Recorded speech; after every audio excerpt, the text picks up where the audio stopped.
Bienvenidos a un nuevo capítulo. Hoy vamos a trabajar sobre el tema de reglamentación, de higiene y seguridad en el trabajo. Cuando hablamos del tema de reglamentación, vamos a hablar sobre algo específico, obligatorio y sobre todo necesario para implementar en la convivencia ciudadana y sobre todo en la convivencia laboral en nuestros empleados. Vamos a hablar sobre el reglamento único interno.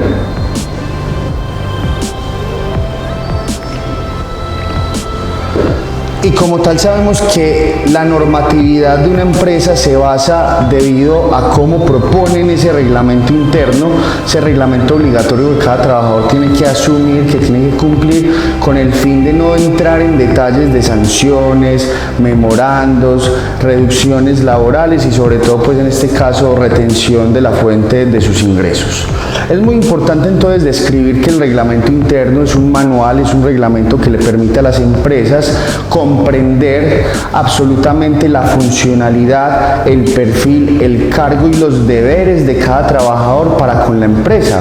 ¿Qué es lo que tiene que cumplir el trabajador en sí y qué es lo que necesita para tener en cuenta que lo importante es tener la subordinación necesaria? Es decir, seguir las órdenes que nos enrutan a tener perfiles de calidad en nuestro trabajo.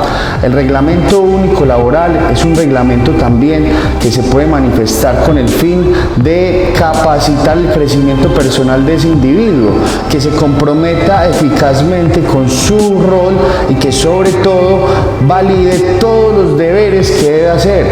Es muy importante saber que para este reglamento es necesario conocer las siguientes apreciaciones. La primera apreciación se va a clasificar con los deberes de la reglamentación en higiene y seguridad laboral y sobre todo las limitaciones que cada uno de los trabajadores tiene que tener. Una de las limitaciones grandes que un trabajador sabe y debe cumplir es el tema de entrada y de salida de su labor. Es muy importante estos aspectos porque estos son los límites que tiene cada trabajador para cumplir como tal las expectativas del cargo. Muy importante también saber que debe estar comprometido con los niveles de productividad de la empresa, que más que generarle una carga pesada a la empresa pueda generar sobre todo como una manifestación mucho más grande y amplia de su vida en la parte laboral, porque lo que tenemos que saber es que dentro de los deberes está muchas reglamentaciones que tenemos que cumplir. Sobre los deberes y limitaciones tenemos que incluir obligatoriamente el uso de las EPP. Las EPP se conocen como los elementos de protección personal. Es importantísimo que el supervisor, el encargado, el coordinador o incluso la persona que esté a cargo de la empresa esté súper pendiente de este deber. Los elementos de protección personal de cada trabajador va a ser indispensable como prevención de riesgos o accidentes laborales. Vamos a hacer un ejemplo y vamos entonces a remitirnos a un sector laboral muy conocido llamado obra civil. La obra civil, es decir, el sector de construcción, de remodelaciones, es un sector que requiere mantener vigente un reglamento laboral que rija la conducta personal y profesional del trabajador. ¿Cómo se rige estos reglamentos dentro de este ámbito laboral? Las obras civiles exigen con limitaciones y con deberes el uso permanente en obras de las EPP. Es decir, si el oficial a cargo de la obra o la persona profesional a cargo de una función de la obra no tiene los elementos de protección personal, no es permitido el ingreso de este individuo, de este trabajador, a las instalaciones laborales donde tiene que construir, donde tiene que reformar. Sin embargo, entonces sabemos que estas personas pueden tener unas diferentes sanciones en parte del reglamento interno laboral y posiblemente puedan encontrar entonces justificaciones, o si no se pueden encontrar justificaciones, entonces se debe cumplir por decirlo así, una sanción que exija la empresa. Muchas de estas sanciones tienen que ver, por ejemplo, con el tema de retención, descuentos, memorandos, actividad personalizada, por decirlo así, en la empresa, donde cada trabajador debe tener su respectiva inducción, su respectiva inclusión al sistema de gestión de seguridad y salud, y donde el trabajador también como tal pueda tener ese sentido de pertenencia, de cuidar esos elementos y esos objetos.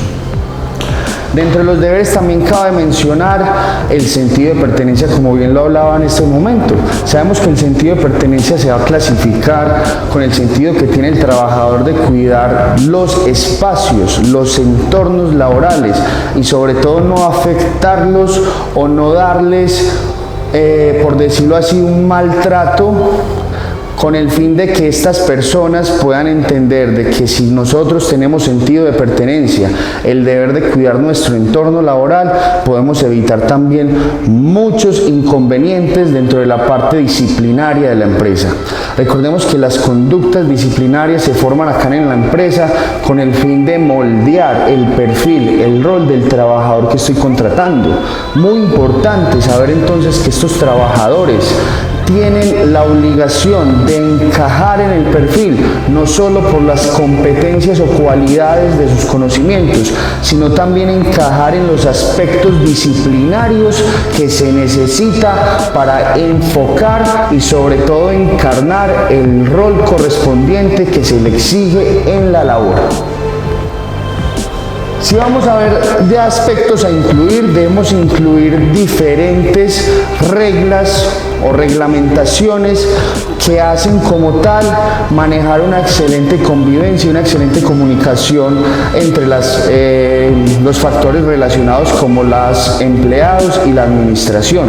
Sabemos entonces que uno de los aspectos a incluir es saber de que las personas deben tener suma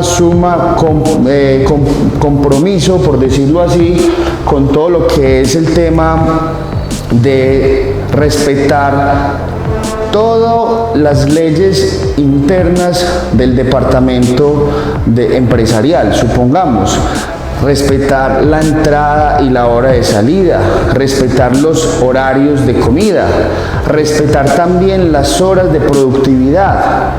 Como les decía, con capacitaciones del control y el manejo emocional, con la capacitación también del control del estrés laboral. Necesitamos entonces también saber que incluimos aspectos formativos como una reglamentación prioritaria para la eficacia de nuestros problemas y para la eficacia también de nuestras soluciones. Sobre las normas del orden, es muy importante, el orden lo cumplen los supervisores de planta, esas personas encargadas de supervisar el trabajo laboral de cualquier empleado. Sabemos que a esto se le suman ciertas condiciones, ciertas normatividades, tanto de operación, de producción y también de convivencia. Sabemos que si hablamos de, supongamos, eventos o ocurrencias que se puedan presentar entre algún tipo de empleado, disgustos o relaciones ambivalentes, que se conocen de pronto como ese tipo de conductas de crear rumores, es muy importante saber que las normas del orden nos permiten a nosotros tener ese orden anhelado, tener esa autoridad anhelada y sobre todo esa subordinación por parte de nuestros empleados. Sabemos que a nivel legal la subordinación es un elemento legal para poderse cumplir todos los abastecimientos a nivel empresarial y a nivel laboral. Para ser ya claros, vamos a hablar del tema de los incumplimientos. Siempre vamos a tener claro de que siempre las reglamentaciones van a tener algunas prevalencias en incumplimientos.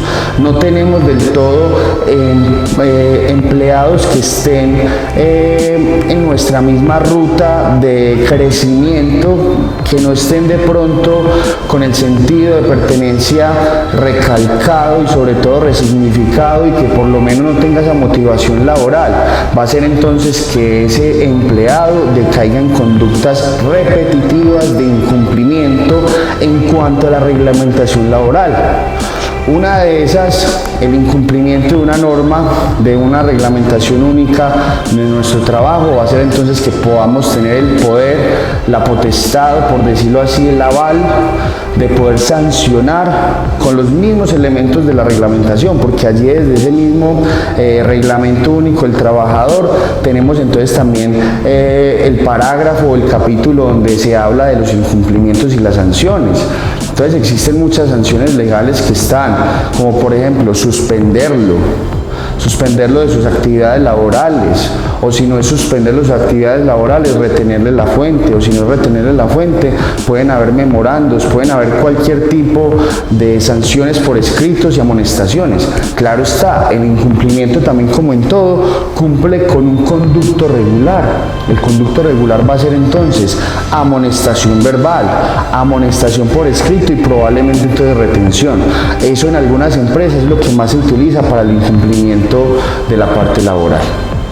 Muy importante entonces recapitular que la reglamentación de higiene y seguridad también tiene todo que ver con los elementos de bioseguridad. En estos momentos hay una reglamentación vigente gracias al COVID-19, que es un tema claro en nuestra parte mundial, una problemática que no solo es colombiana, sino que es una problemática internacional.